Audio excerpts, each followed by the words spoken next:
Hello दोस्तों, स्वागत है आप सभी का हमारे YouTube चैनल पर। आज की डिक्टेशन जो है यह 2005 के प्रश्न पत्र से ली गई है। डिक्टेशन स्टार्ट होगी 3 सेकंड बाद। स्टार्ट। माननीय अध्यक्ष महोदय, मैं माननीय रेल मंत्री जी को इस बात के लिए धन्यवाद के साथ साथ बधाई भी देना चाहता हूं कि उन्होंने इस सदन में जो रेलवे का बजट पेश किया है वह देश की आम जनता को राहत पहुंचाने वाला बजट है।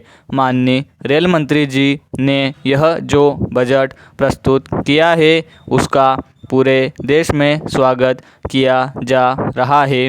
उन्होंने रेलवे में बढ़ते हुए भ्रष्टाचार को भी तत्काल समाप्त करने के लिए अनेक कठोर कदम उठाने पर बल दिया है। हमारे देश में भ्रष्टाचार आज सभी विभागों में फैला हुआ है।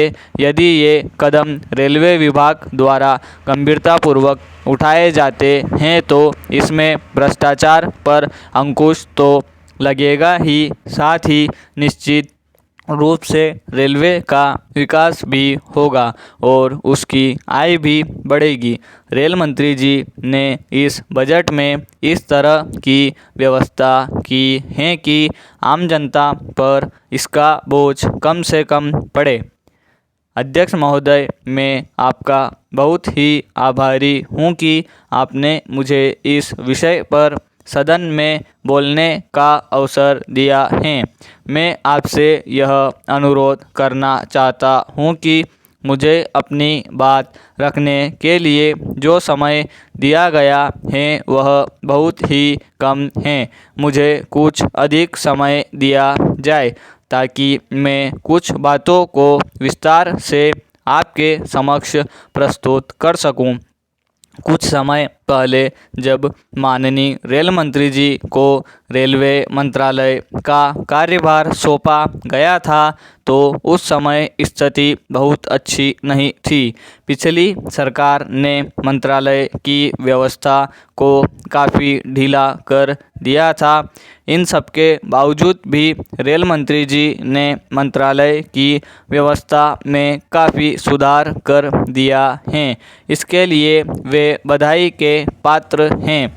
मैं बड़े ही गर्व के साथ कह सकता हूं कि मंत्री जी ने कुछ ही समय में सभी समस्याओं का सामना बड़ी दृढ़ता के साथ किया है। हमारे देश के कई हिस्सों जब सूखे से प्रभावित थे तो उस समय बड़ा संकट आ गया था। उस समय भी रेलवे द्वारा वहाँ के निवासियों के लिए आवश्यक चीज़ों को समय पर पहुंचाया गया था, जिससे कि वहाँ की जनता को अधिक कठिनाइयों का सामना न करना पड़े। मैं आपको यह भी बताना चाहता हूँ कि कुछ ऐसे क्षेत्रों में जहाँ पीने के लिए पानी का अभाव अक्सर रहता है, वहाँ भी रेलवे द्वारा पीने का पानी पहुंचाकर जनता को राहत पहुंचाई जाती है। स्टॉप।